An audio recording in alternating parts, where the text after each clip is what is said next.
Bon, je propose qu'on puisse reprendre, si vous voulez bien. On continue avec cette deuxième intervention qui nous est proposée par Sophie Desroises, qui est architecte et qui travaille au CAUE des Bouches-du-Rhône. Elle est responsable pratiquement plus d'une trentaine de communes qu'elle accompagne quotidiennement dans leur démarche, je dirais, de valorisation de leur patrimoine et de projets de création, aussi bien pour ce qui est de l'architecture, l'urbanisme et de l'environnement. Vous connaissez tous les CAUE, vous savez tous leur action quotidienne sur les territoires. Vous savez tous aussi les difficultés dans lesquelles ils peuvent être aujourd'hui.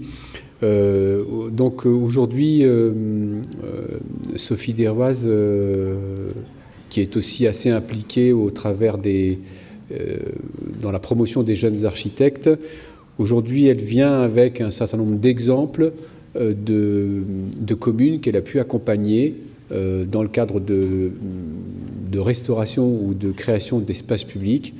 Alors aussi bien, je dirais, en amont dans la phase, je dirais, diagnostic et préparation, qu'ensuite dans la phase concours ou dans la phase suivi de réalisation.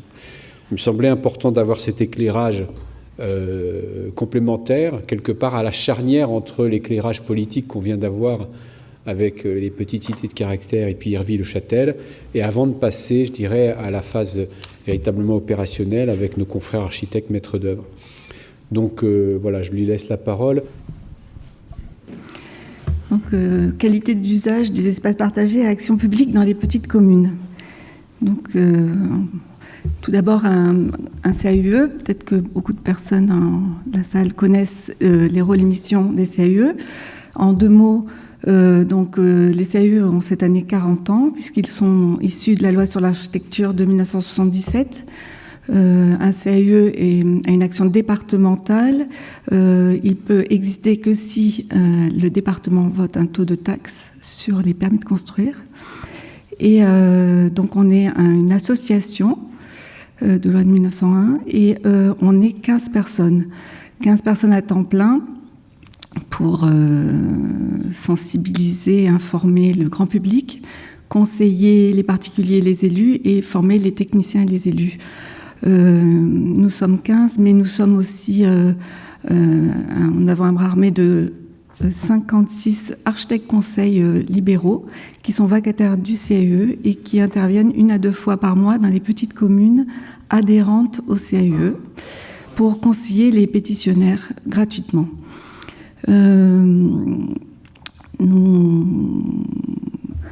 Voilà. Donc, les Bouches-du-Rhône, nous sommes 4 correspondants territoriaux pour répondre aux questions des élus. Donc, mon secteur se situe dans le sud-ouest des Bouches-du-Rhône, donc l'étang de Berre, dont on va parler tout à l'heure, tout le pied des Alpilles, la Camargue et toutes les terres salonnaises. Parallèlement, j'ai mis la carte des périmètres de protection des Bouches-du-Rhône. Donc, nous nous superposons chaque correspondant territoriaux. Nous avons un quart des Bouches-du-Rhône chacun, donc 30 communes approximativement. Parce que donc, il faut que les communes soient adhérentes au CAUE pour qu'on intervienne. Nous avons aussi le parc des Alpilles et le parc de Camargue qui sont adhérents au CAUE, ainsi que 3 intercommunalités, dont bientôt la future métropole, la métropole. Donc, mon secteur ici se superpose avec Marc Gillet et un petit bout avec Olivier Blanc qui est sur les Alpilles. Donc pour parler des espaces publics, tout d'abord un constat dans les centres anciens, tout au moins dans le sud de la France, une fonctionnalisation de l'espace public, une minéralisation et une imperméabilisation massive des espaces pour une priorité donnée à la voiture, pour la circulation, optimiser les flux, le stationnement envahissant tous les espaces. Donc là, j'ai mis une photo de Saint-Rémy-de-Provence, la place de la République. Et aujourd'hui, voilà ce qu'elle est devenue. Donc envahie de voitures, plus de bancs, la moitié des arbres ont disparu, plus de fontaines. Alors actuellement, ce qui est intéressant aussi au CAUE, c'est qu'on intervient à différents niveaux. Donc on intervient aussi dans les PLU pour aider les communes à rédiger leur cahier des charges, mais aussi en personnes publiques associées. Et conseil fait que les élus se mobilisent pour redynamiser leur centre ancien, valoriser leur commerce de proximité, en essayant d'éviter la création de surfaces commerciales en périphérie des petites communes, qui est terrifiant pour le centre-ville. Donc, je suis moi-même membre de la commission aménagement du territoire pour les commissions départementales d'aménagement commerciaux. Donc, j'ai pu voir les massacres qui peuvent s'opérer dans les petites communes. J'en profite pour faire un petit crochet sur le rapport d'Yves Dauche que Béatrice Roderer m'a passé et qui parlait de ce problème des commerces extérieurs. Et effectivement, pour avoir participé à beaucoup de commissions, je pense que l'échelon régional, pour qu'il n'y ait pas de parti pris, des partis pris d'interférence entre maires, ça serait mieux pour la qualité des paysages. Une prise de conscience aussi dans les PLU d'organiser des cheminements pour les piétons, de mieux organiser les flux et mieux organiser le stationnement, valoriser les espaces publics et valoriser le patrimoine d'intérêt local. Donc là, un exemple d'un extrait de PADD. Dans ces PADD, on essaye de mettre en œuvre une politique globale d'aménagement urbain, puisque, je fais une petite citation, l'espace public constitue le fondement du paysage de la ville. Il en est son armature. Vivant et conçu en osmose avec les activités de la ville, il en révèle son dynamisme et son identité. C'est Jacques Lucan qui le dit. Donc, son identité, c'est ce qui nous intéresse, nous, au CAUE. Donc, pour mettre en œuvre un projet global et une mise en valeur, il faut comprendre déjà la complexité de ces espaces, pour produire un paysage sensible et considérer l'espace public comme patrimoine d'intérêt local. Pour cela, pour retrouver de l'attractivité, un espace public identifié comme patrimoine, là c'est à Maussanne-les-Alpilles. Pour des espaces partagés, retrouver un peu de complexité, réintroduire un peu de complexité dans les espaces, que ce soit partagé. Pour une réappropriation possible de certains espaces entre deux. Pour donner une place aux piétons et offrir des cheminements continus. Introduire de la modernité dans les centres anciens, c'est aussi un facteur important pour trouver des espaces polyvalents et partagés, une flexibilité des espaces partagés. Là, c'est la place de la Parette réalisée par Serre et Fernandez, qui viennent bientôt à la Cité du Patrimoine. Voilà, ça c'est une petite introduction. Les missions à monde de conseil du CAUE. Les facteurs clés, c'est le temps préalable de la réflexion et des études, la prise en compte des usages, des exigences continues pour obtenir la qualité. Ça, c'est vraiment le plus dur à mettre en œuvre et à tenir dans le temps. L'échelle des projets et la flexibilité, durabilité, réversibilité et le temps de la concertation qui est un des facteurs très importants. Là, je vais vous amener sur une petite commune à Saint-Chamas, qui est une toute petite commune sur les rives de l'étang de Berck, qui est cette petite mer qui est raccordée à la mer Méditerranée par le canal de Caronte. C'est une petite commune, vous allez voir, qui a un charme fou, mais qui a beaucoup de difficultés actuelles à remettre en ordre.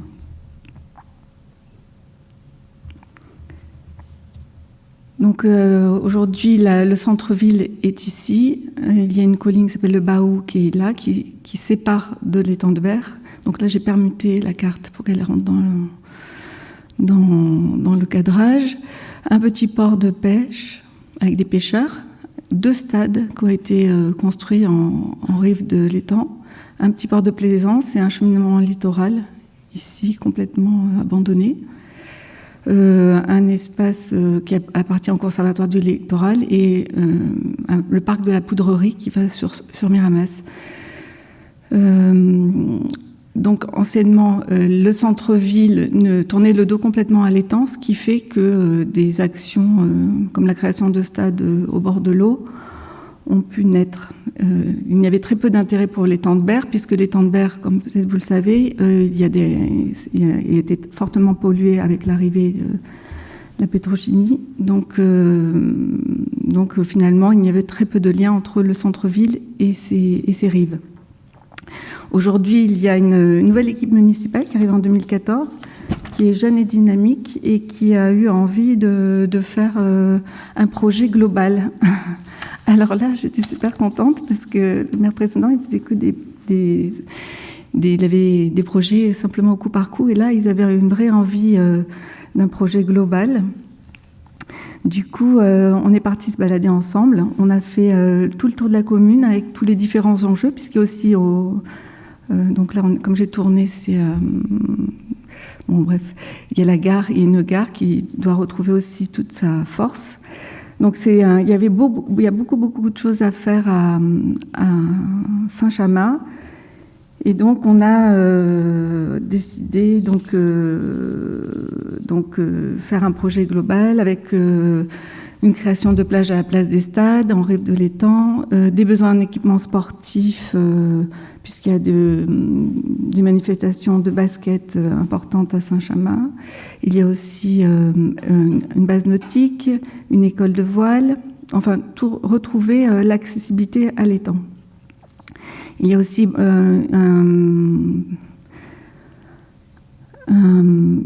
établissement recevant des personnes à mobilité réduite, des handicapés qui ont grosse difficulté pour arriver au centre. Donc il y avait toute la mise en accessibilité PMR de la rue intérieure le long des rives. Donc on est parti se balader avec les élus ensemble, on a défini un périmètre cohérent, cela ensemble. On a décidé d'écrire un programme, d'évaluer une enveloppe globale et de choisir la meilleure procédure pour obtenir la qualité attendue. Donc la première chose, c'est quand même organiser les mobilités et les flux, parce que c'est un lieu très contraint avec cette coupure, cette barrière de collines. Donc on a fait une analyse des mobilités et un constat de très peu de place pour les piétons, un envahissement de tout l'espace public par la voiture et aussi les camping-cars, puisque nous sommes au bord de l'étang. De vastes espaces en friche, alors que nous avons une qualité de paysage absolument merveilleuse. Donc les objectifs de la commune, alors je vais peut-être pas tous les lire pour gagner un peu de temps. Donc c'était bien réorganiser les mobilités, le stationnement, l'accessibilité aussi des visiteurs et des habitants en fonction des différentes festivités, parce qu'il y a beaucoup de festivités organisées à Saint-Chamas, une équipe municipale très dynamique. Donc là, une petite carte qui retraduit l'ensemble des usages de tous ces espaces. Donc là, c'est l'hôtel de ville, la rue principale qui descend vers le quartier du Pertuis et le quartier du port de pêche, les 2 stades avec une volonté de reconquête des rives, donc de création d'une plage, et puis tous les espaces de festivités qui sont tout au long de l'année, et tous les week-ends d'été, il y a une fête. Donc il y a le problème de stationner, de couper et d'organiser les flux. Donc au niveau urbain, il y a quand même valorisé toutes ces berges qui sont pour l'instant complètement délaissées. Il y a une petite partie qui a été reprise ponctuellement, précédemment. C'est aussi relier le centre-ville à l'étang. et donc gérer les festivités, comme je vous en ai parlé.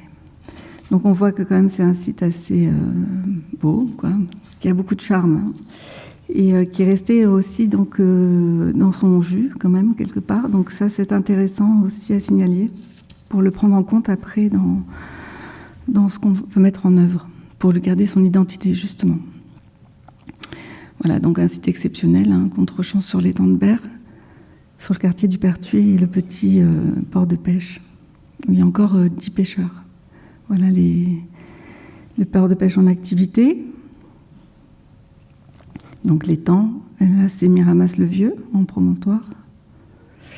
Et sur le long des rives, eh bien, il y a aussi du patrimoine à la voir. Il y a des activités avec des terrasses, un petit restaurant. Et bon, aussi c'est un stockage de véhicules assez important. Donc les objectifs à ce niveau-là, bon, c'est de recréer une balade le long du littoral, créer une plage et organiser le fonctionnement entre le port de pêche et les autres activités. Donc on a pensé faire un projet global, donc c'est le périmètre en vert.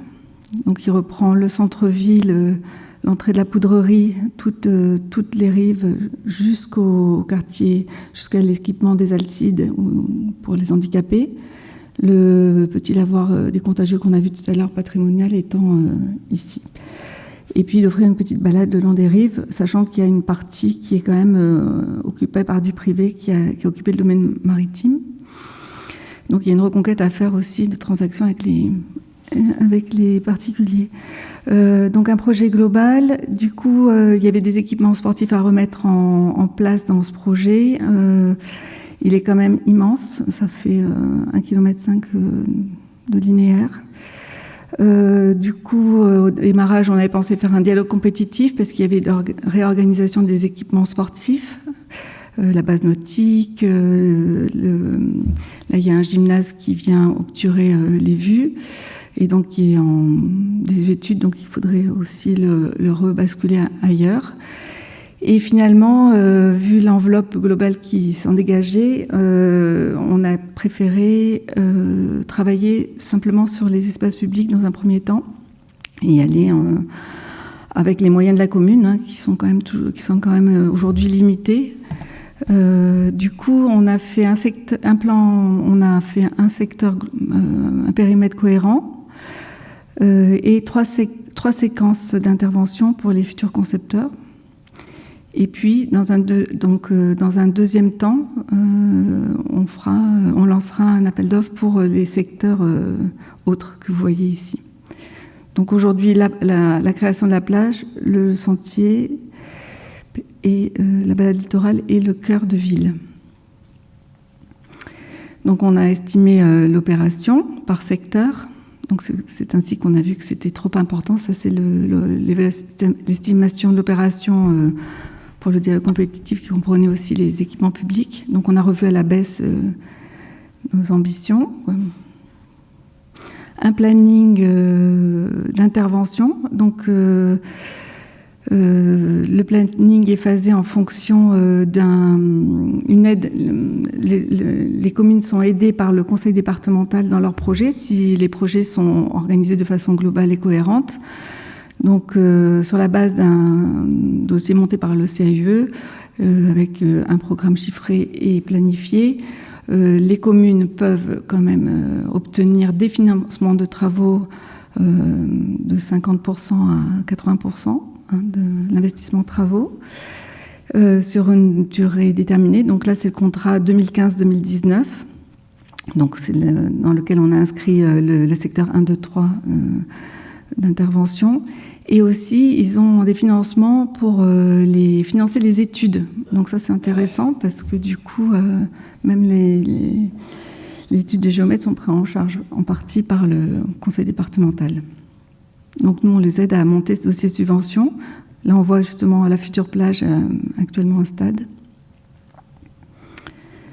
Donc on a finalement, comme on a revu nos ambitions à la baisse, on a proposé de faire un concours de maîtrise d'œuvre. Et là, la commune a accepté de se lancer dans ce concours. C'était leur premier concours. Donc ils nous ont fait confiance. Donc c'était très agréable. Donc on les a aidés à rédiger l'appel d'offres parce que bon, ils sont démunis, hein, on vient en appui parce que les services en interne des petites communes sont vraiment il y a peu de personnes ressources. Donc on aide à la rédaction de l'appel d'offres, on aide aussi à mettre les bons critères de sélection des candidatures, hein, sur la qualité, les références de qualité qu'ils peuvent produire, la technicité.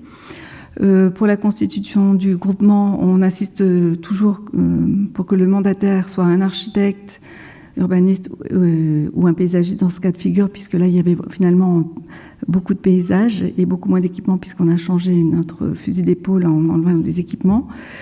Mais vraiment, nous, on est vraiment attachés au CAUE de conseiller les communes de toujours prendre en mandataire un architecte ou un paysagiste et d'éviter les bureaux d'études VRD qui font des ravages dans le sud de la France. Le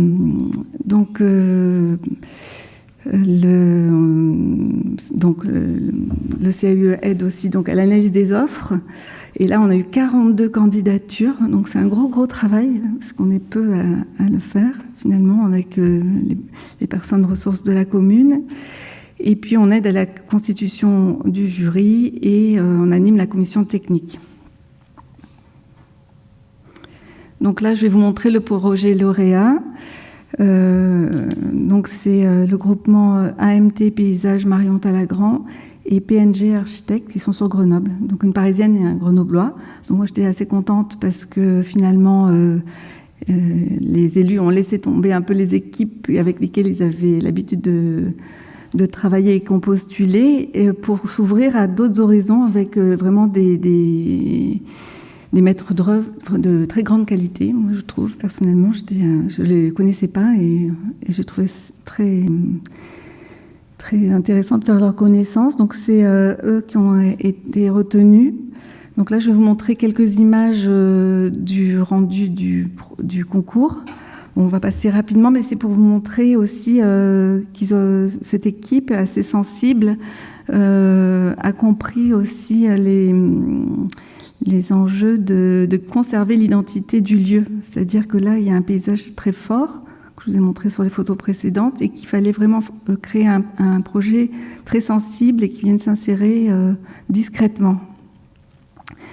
Donc ils ont reparti sur l'organisation donc des activités.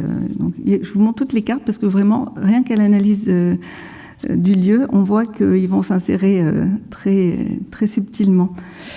Ils ont donc travaillé sur les mobilités et ils ont fait une proposition d'organisation, une reconquête des trajets le long de l'étang, que ce soit pour les piétons ou pour les véhicules, et la liaison entre le centre-ville et le quartier du Pertuis avec le port de pêche.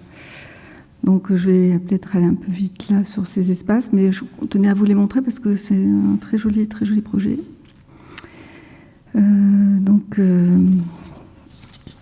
Recréer le lien entre le centre-ville et le quartier du Pertuis, là, donc avec la colline de Baou que je vous montrais tout à l'heure qui sépare en deux. Retravailler tous les délaissés qu'on a vus, des vastes espaces en friche, en réintégrant du stationnement et en mutualisant avec les terrains de basket, pour les tournois de basket. Ici, précisément, il y a une énorme halle qui est actuellement le gymnase. Ils ont proposé de le mettre à l'intérieur et de l'intégrer dans un projet global dans l'intérieur de la broderie. Bon, ce n'était pas demandé, mais ils l'ont quand même fait. Voilà un petit peu l'image. Donc on voit quelque chose de vivant, mais en même temps, on reconnaît bien Saint-Chamas. Il n'y a pas d'intervention en mobilier, en revêtement, c'est resté très sobre. C'est ça qui a séduit énormément le jury. Donc le travail sur les deux stades, comment redécouper ce vaste espace pour faire une belle plage, donc avec une plage un petit peu arborée, parce que dans le sud il fait très très chaud, retravailler un peu les rives, donner des petits pontons pour accéder à l'eau, parce qu'il y a tout un travail de dépollution de l'étang qui arrive à son terme. Là. Maintenant on peut se baigner, peut-être pas tous les jours, mais quand même. Donc aussi retravailler la limite entre la terre et l'eau. Donc voilà, une balade ombragée, donc là une image d'ambiance de la future plage. Et puis après, tout ce travail très simple, très sobre, parce qu'il y avait très peu de moyens quand même, pour retrouver des espaces de liaison agréables. Voilà le plan d'ensemble, le plan guide. Et quelques références de matériaux qu'ils souhaitent utiliser. Maintenant, on en est à la phase AVP. Voilà.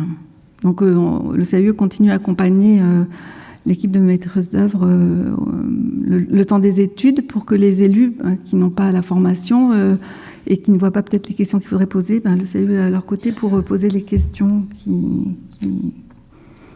de meilleure compréhension pour les élus. Ensuite, je suis partie de l'autre côté. Donc là, c'est un programme de concours Saint-Chamas. C'est une grosse procédure. C'est un travail qui arrive peu souvent au CAUE parce que peu de communes, peu d'élus sont volontaires pour mettre un peu d'investissement des études et dans la matière grise. Donc, c'est pour ça que je voulais présenter. Et alors là, donc on était à Saint-Chamas ici, maintenant on va à Saint-Mitre, les remparts. Et alors là, c'est une toute petite question. Alors, c'est une toute petite échelle. Donc la demande de la commune, elle avait une demande de schéma directeur des espaces publics, puis finalement elle ne s'est pas lancée dans ce schéma. Elle avait une urgence. Une urgence, c'était un projet d'enfouissement de réseau. Qui est imminent, et puis il fallait une aide pour faire des préconisations sur un tout petit tronçon, c'est un tout petit périmètre, et ce tronçon va être réalisé par les services techniques en interne. Donc Saint-Mitre-les-Remparts, il y a des remparts, donc c'est un site aussi où il y a l'ABF, et moi je travaille toujours avec l'ABF de mon secteur sur toutes les communes. Du coup on prend en compte aussi ces préconisations en amont avant d'intervenir, et on le fait participer à toutes les étapes du projet. Donc la place neuve, donc l'objet c'est la place neuve qui a été réhabilitée il y a peu de temps, mais quand même qui vit très mal. Là on voit le rempart. Donc et la rue Belfond qui se retourne derrière, qui est aussi en piètre état. Donc un tout petit périmètre, voilà, la place neuve, la rue Belfond. Donc les matériaux existants, les matériaux en présence qui sont déjà sur la place, c'est une bordure de pavé, un pilier, et puis voilà, quelque chose de très simple. Donc on va repartir à partir de ces matériaux, on ne les change pas. De toute façon, les préconisations de l'ABF sont ceux-là.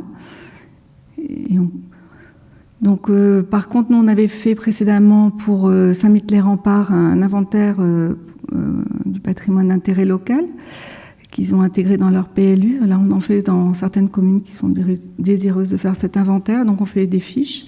Et donc, on avait repéré la place neuve lors de notre inventaire. Et on avait surtout repéré que précédemment, il y avait des arbres sur cette place et qu'il n'y avait pas que le lampadaire que vous avez pu voir. Voilà, ce lampadaire qui trône, plus d'arbres, des bornes défensives, enfin beaucoup de mobilier et peu d'usage. Donc un tout petit, alors là voilà, un petit projet d'intention. Alors aussi, ce que j'ai oublié de dire, c'est qu'on a un réseau d'architectes conseils libéraux qui font de conseil aux pétitionnaires, mais aussi on a un réseau de partenaires professionnels qui nous aident dans la réalisation de ces études amont, puisqu'on ne peut pas les réaliser, puisque j'ai 30 communes à gérer, donc c'est plutôt de... Donc je suis les projets avec le maître d'œuvre, mais c'est les partenaires professionnels qui les dessinent. Donc là, c'est toute petite intervention où on propose de remettre des arbres, de l'ombrage et de continuer ce qui a été commencé ici, de le continuer sur la rue Belfond. Voilà. Et de doter tout le mobilier obsolète et de redonner de l'espace aux piétons. Donc là, ça vous donne une image. On donne des images avant-après aussi pour les élus, pour qu'en conseil municipal, ils arrivent à convaincre la majorité pour voter les fonds pour y aller. Alors ça, c'est important pour eux. Donc là, on voit qu'avec peu de choses, on a gardé les mêmes choses, les mêmes revêtements. Bon, on a enlevé les bandes défensives, on met des arbres, on essaye de redonner un peu d'ombrage. Donc la rue Belfond, là, il y a un petit bar qu'on ne perçoit pas du tout. Et voilà, donc c'est de prolonger ce qui est fait sur la rue... la place Neuve, donc cet espace de pavés. Donc ça permet d'installer la terrasse du bar, doter tout le mobilier urbain, de planter un arbre, et bien ça permet d'avoir un espace ombragé pour la terrasse du café et de retrouver de la convivialité. Et la fin de la rue aussi, donc aucun espace pour les piétons, aussi de tirer l'aménagement jusqu'au bout pour redonner de l'espace aux piétons. On fait toujours une petite estimation pour aider la commune à prendre la décision, parce qu'on est une aide à la décision. Donc là, pour la place Neuve, finalement, le ratio au mètre carré, c'est 44 € du mètre carré. Donc je pense que la commune, elle peut le faire. La rue Belfond, il y a beaucoup plus de travail, c'est 163 € du mètre carré, mais bon, comme l'enfouissement des réseaux est fait par le SMED, qui est un organisme départemental qui prend en charge financièrement l'enfouissement des réseaux et qui remet de l'enrobé, on peut aussi trouver un moyen de se servir de toute façon, ils vont refaire l'enrobé, de canaliser l'enrobé avec peut-être... Dans un premier temps, par exemple, ils étaient embêtés parce qu'ils n'avaient pas beaucoup d'argent. Bon, on leur a dit, faites peut-être d'abord cet espace pavé qui est en continuité, puisque ça, c'est encore le rempart. L'enrober, une ligne de pierre, et puis là, en enrobé pour l'instant, puisqu'ils vous le payent, et puis dans un deuxième temps, vous mettrez vos pavés. Enfin, on essaye de trouver des astuces pour qu'ils puissent mettre en œuvre leur projet. Alors ensuite, j'ai pris un autre exemple. Alors c'est à Salon de Provence. Alors c'est une autre démarche, c'est autre chose encore. Donc la commune nous a demandé d'avoir une réflexion sur une place qui est au pied du château de Lampéry et qui est surmontée d'un jardin vertical. Qui est un talus planté au-dessus d'un parking qui a été créé dans les années 70. Et puis, au-dessus de ce talus, il y a la place Farérou, qui est l'entrée du château. Du coup, il y a une occasion, un enjeu, c'est le Tour de France passe cet été. Donc, ils étaient intéressés pour avoir des conseils paysagers sur le talus planté. Il y a un nouveau maire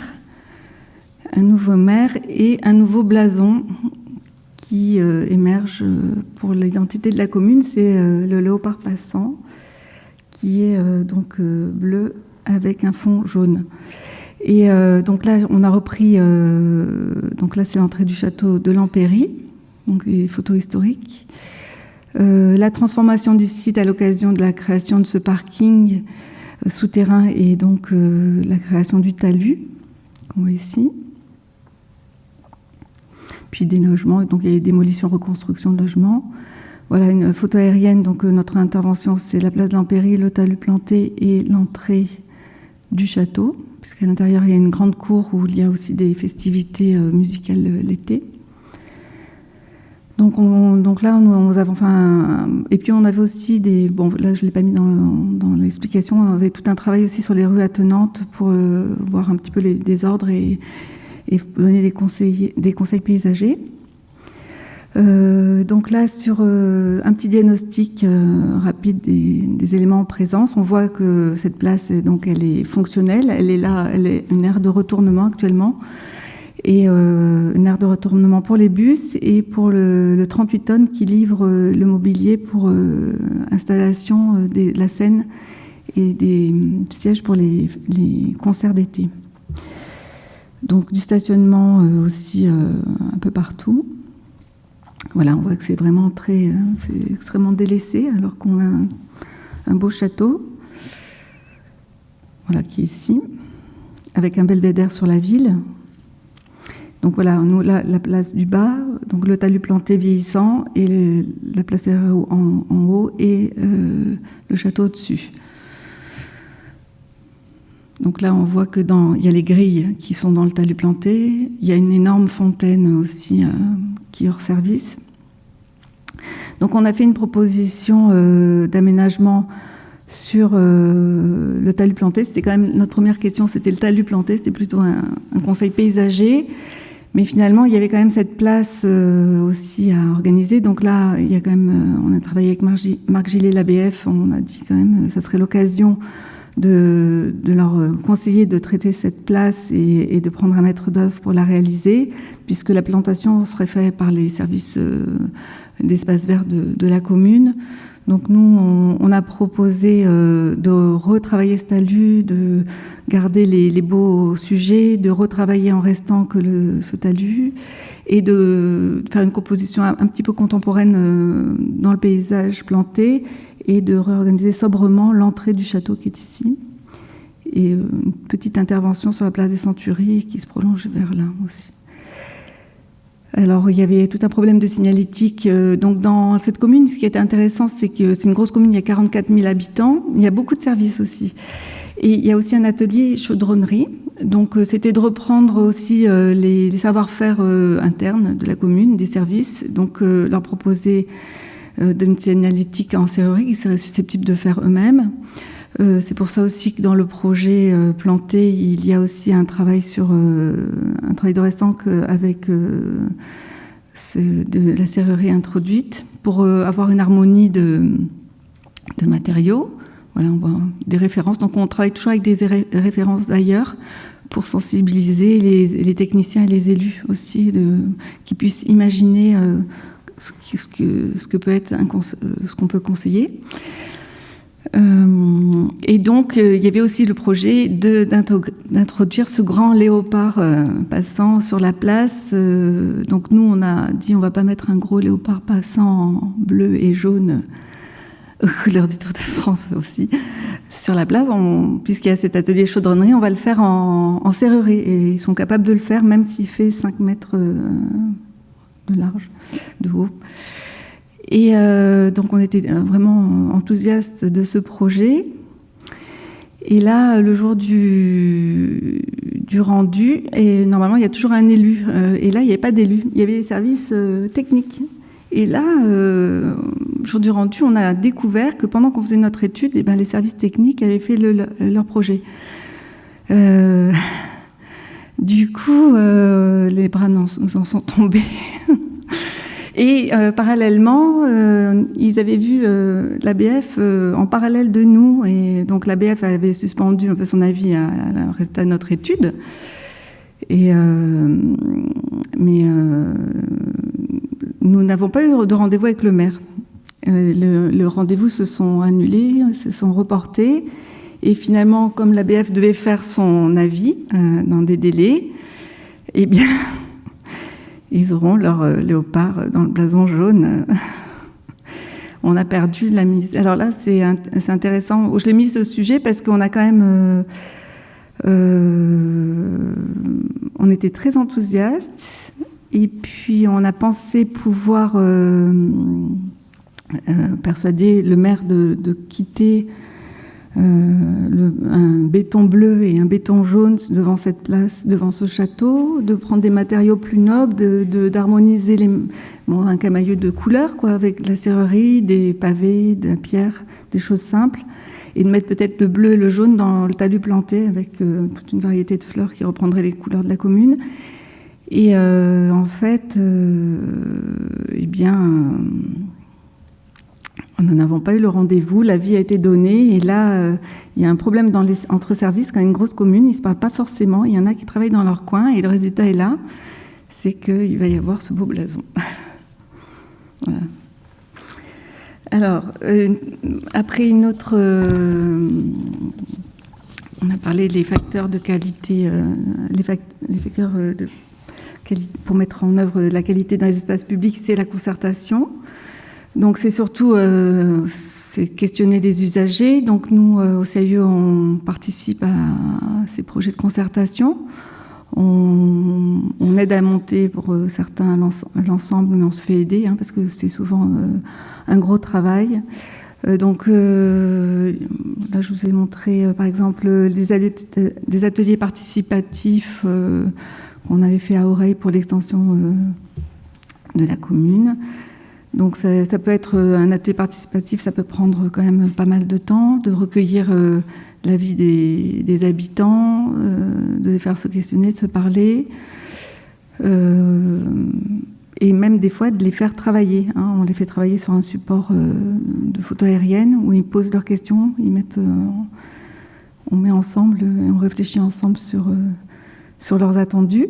Ça peut être autour d'une maquette aussi, ça c'est à Château-Renard sur le dialogue compétitif qui était autour de la gare organisé. Là, c'est notre réunion publique de Saint-Chamas sur l'aménagement des rives de l'étang de Bergues. Il y a eu 200 personnes qui sont venues. Donc Saint-Chamas, c'est 7000 habitants. Donc les habitants étaient très intéressés. Là, je vous ai mis aussi une autre façon d'intervenir. Là, c'est plutôt dans un projet en rue. C'était la participation des habitants sur 2 réflexions de leurs espaces publics dans le cadre du projet en rue. Donc, on leur avait fait tracer au sol la future emprise des espaces publics pour qu'ils se rendent compte de l'espace sur lesquels il fallait qu'ils réfléchissent. On les a interviewés sur ce qu'ils voulaient comme élément sur ces espaces publics. Donc, ils voulaient une présence de l'eau. Donc, on est allé visiter justement toujours la petite place de Parette au Tolonais fait par Sarah Fernandez pour voir si c'était dans leur imaginaire, c'est bien ça qu'ils voyaient. Donc, on a visité cet espace. On en a visité un autre parce qu'ils voulaient un petit kiosque à musique et une guinguette. Donc on est allé visiter des équipements similaires dans d'autres communes des Bouches-du-Rhône qu'on avait accompagnés en amont aussi pour ces communes. Voilà. Donc ça, c'est toutes des façons d'animer et de concerter. Il y en a d'autres. Bon, là, j'en ai mis quelques-unes. Et puis aussi, parce que c'est quand même un travail de longue haleine et des fois, on arrive sur des problématiques comme on a vu à Salon. Donc on s'aperçoit qu'il faut quand même énormément former les élus et les techniciens. Il y a un travail énorme à faire, de sensibiliser, de visiter d'autres espaces publics. Là, il y a les habitants, mais aussi les techniciens. Il faut leur faire visiter des espaces publics réussis. Donc on s'y efforce au CAE. Et puis on a fait un travail là depuis 1 an avec les architectes des bâtiments de France des Bouches-du-Rhône. On a fait un travail parce que moi j'ai 30 communes sur mon secteur, mais Marc Gédé, il a aussi 30 communes, il donne des avis architecturaux, alors que moi j'ai une vingtaine d'architectes conseils qui fait ce travail en dehors de son périmètre.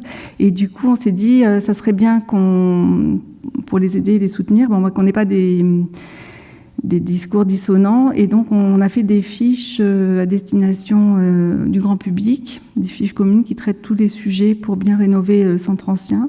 Donc on a fait toute une série de 15 premières fiches, puis de 7 autres fiches qui parlent aussi des devantures de commerce, parce que les commerces, si on veut redynamiser les centres anciens, il faut aussi donner de la qualité sur les enseignes et devantures des commerces pour qu'ils soient attractifs.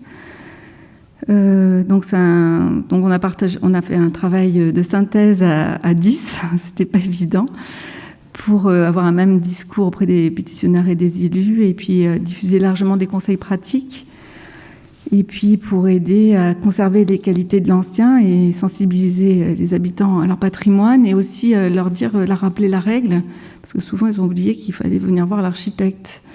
Donc voilà, c'est 4 pages par thème. Et donc il y a 5 rubriques qui reprennent les descriptions de chaque élément. Voilà. J'ai fini.